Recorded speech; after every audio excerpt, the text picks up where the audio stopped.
اعوذ باللہ من الشیطان الرجیم بسم اللہ الرحمن الرحیم ثم اتسع نطاق الاجتہاد بعد ذلك الی آخرہ۔ میرے عزیز مخاطبین، خواہران و برادران، یہ درس نمبر 16 ہے۔ اصل میں یہ درس ریکارڈ تو ہوا تھا، مگر ریکارڈنگ میں کچھ خلل واقع ہوا تھا، کچھ خرابی تھی، تو بحث مکمل کرنے کے لیے مختصراً یہ درس ریکارڈ کر کے آپ کی خدمت میں بھیجا جا رہا ہے، تاکہ جو لوگ آن لائن بھی سن رہے ہیں ان کے لیے ایسا نہ ہو کہ درس ادھورا رہ جائے، اور انشاءاللہ کل کے درس میں حکم شرعی کو بیان کیا جائے گا۔ شہید صدر اجتہاد کے ادوار کو بیان کرتے ہوئے فرماتے ہیں ثم اتسع نطاق الاجتہاد بعد ذلك۔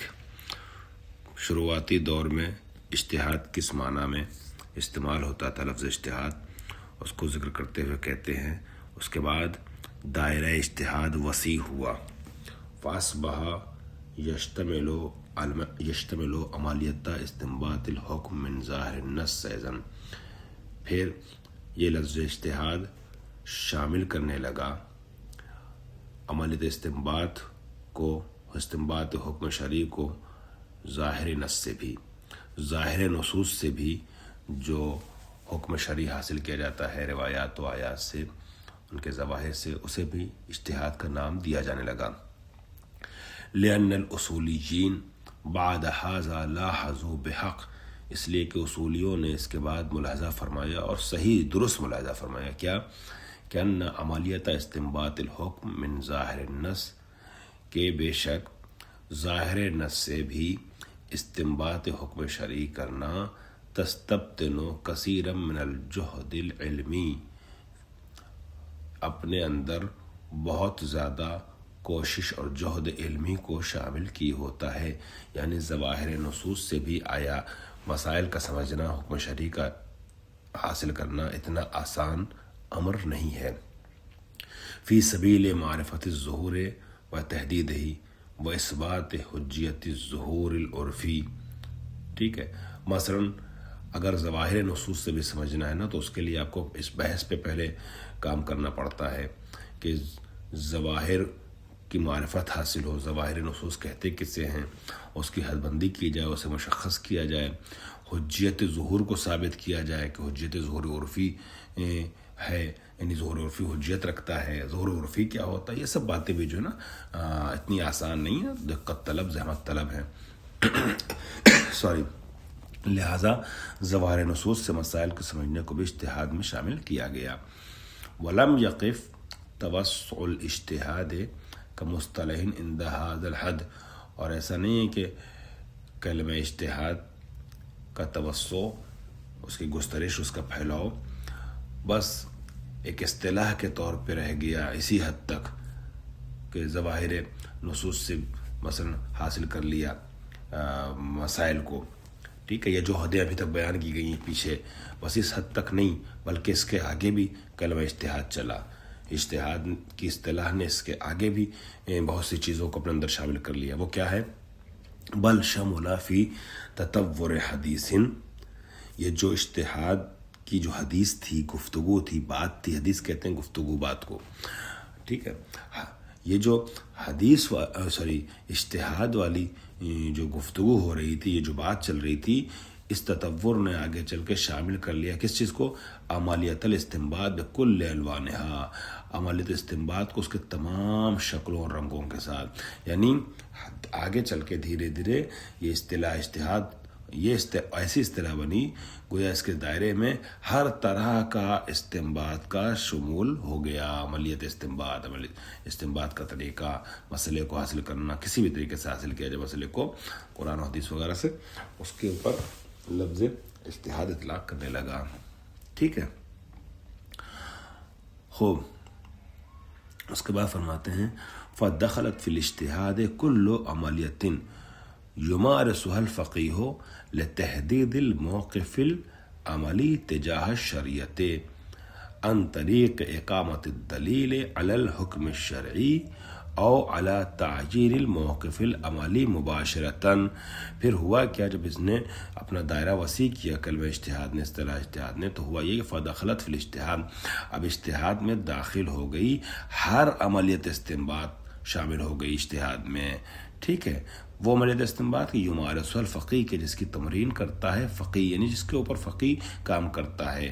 ٹھیک ہے، فقیہ جو عمل انجام دیتا ہے کس چیز کے لیے انجام دیتا ہے؟ ممارست کرتا ہے، پریکٹس کرتا ہے، تمرین کرتا ہے. فقیہ لتحدید، مشخص کرنے کے لیے وظیفہ عملی کو حکم شرعی کے مقابلے میں، کہ ہم حکم شرعی کے سامنے ہمارا یا مثلا مرحلے حکم شرعی میں ہمارا وظیفہ کیا ہے، کس طریقے سے اس کیا نام موقف عملی کو مشخص کرتا ہے اپنی تمرین اور اپنی پریکٹس، اپنی ممارست کے ذریعے سے. فقیہ عن طریق اقامت الدلیل، اقامہ دلیل کے ذریعے سے، علی الحکم الشرعی، حکم شرعی کے اوپر، اور اعلیٰ تعین موقف العملی مباشرتاً، یا مستقیماً کسی وظیفہ عملی کو مشخص کرتا ہے مصنوع سے عملیہ وغیرہ کے استعمال کے ذریعے سے. دلیل نہیں قائم ہو پا رہی ہے کسی مسئلے پر، تو اصول عملیہ وغیرہ کے ذریعے سے موقف شرعی، موقف عملی کو معین کرتا ہے کہ ہمارا وظیفہ اس وقت کیا ہے. ٹھیک ہے، اور یا پھر واقعاً کوئی دلیل قائم کرتا ہے کسی مسئلے کے اوپر. بہرحال دونوں اجتہاد کے زمرے میں آتے ہیں، وہاں چونکہ دونوں کے ذریعے سے ہماری ذمہ داری پوری معین ہوتی ہے فقیہ کی کوششوں کے نتیجے میں. وہاں کا اصبح الاجتہاد یرادف عملیۃ الاستنباط. ٹھیک ہے، اور اسی طریقے سے کلمہ اجتہاد جو ہے وہ عملیت استنباط کے دھیرے دھیرے مترادف ہو گیا، بدل ہو گیا، ہم معنی ہو گیا. اجتہاد کو عملیت الاستنباط کے معنی میں استعمال کیا جانے لگا. وبالتالی اصبح، اور نتیجتاً ہوا کیا، اصبح الاصول، اصبح علم الاصول علم الضروری. دھیرے دھیرے نتیجتاً، بالتالی نتیجتاً، یہ جو ہم نے آپ کو بات بتائی ہے اس کے نتیجے میں ہوا یہ کہ علم اصول علم ضروری ہو گیا اجتہاد کے لیے.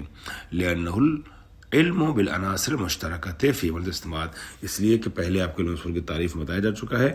علم اصول کیا ہے؟ عملیۃ استنباط. علم اصول کے بارے میں پہلے ہی آپ کو بتایا جا چکا ہے.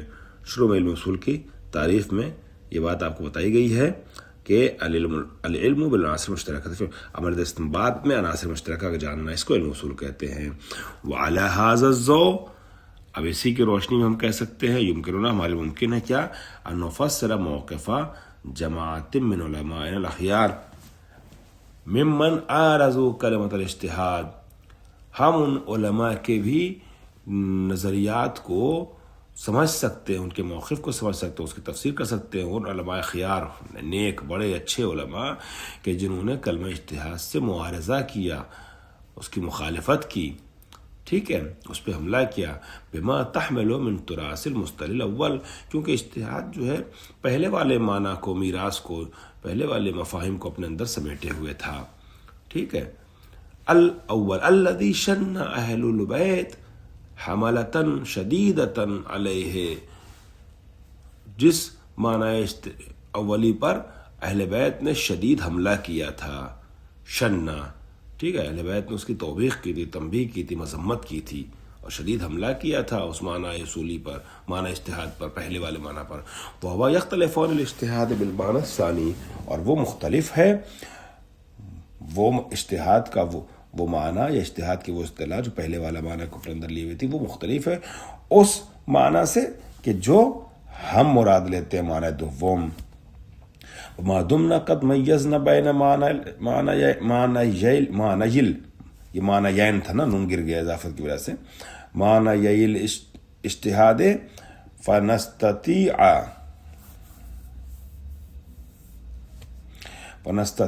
ان نعید الى المسئلة بداہتها، یہ بداہتها کو ہم بدل مان سکتے ہیں المسئلے کا.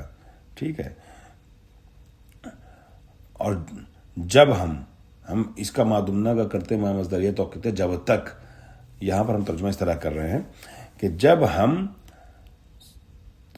فرق کو سمجھ لیتے ہیں دونوں معنوں کے درمیان، تو نستطیع، ہمارے اندر استطاعت پیدا ہو جاتی ہے کہ ہم مسئلے کی بداہت کو سمجھیں، ان نعید المسئلۃ، ہم مسئلے کی طرف اعادہ کریں، بداحتہا، اس کی بداحت کی طرف، یعنی ہم مسئلے کی بداحت کو سمجھ سکتے ہیں، واضح ہے مسئلہ، وَنَتَبَيَّنَ بِوُضُوحٍ جواز الاجتہاد، اور واضح طور پر ہم یہ بات پیش کر سکتے ہیں، متبینہ روشن کر سکتے ہیں، بیان کر سکتے ہیں، واضح طور پہ یہ بات ہم کہہ سکتے ہیں کہ اجتہاد جائز ہے، بالمعنی المرادف لعملۃ استنباط، اس معنی میں جو مترادف ہے عملۃ استنباط کے، وَتَتَرَتَّبُ عَلَى ذَلِكَ ضرورت الاحتفاظ بعلم الاصول، اور جب اجتہاد بمعنی عملۃ استنباط جائز ہوگا تو اس کا نتیجہ کیا ہوگا، اس کے اوپر مترتب کیا چیز ہوگی، اس پر مترتب یہ بات ہوگی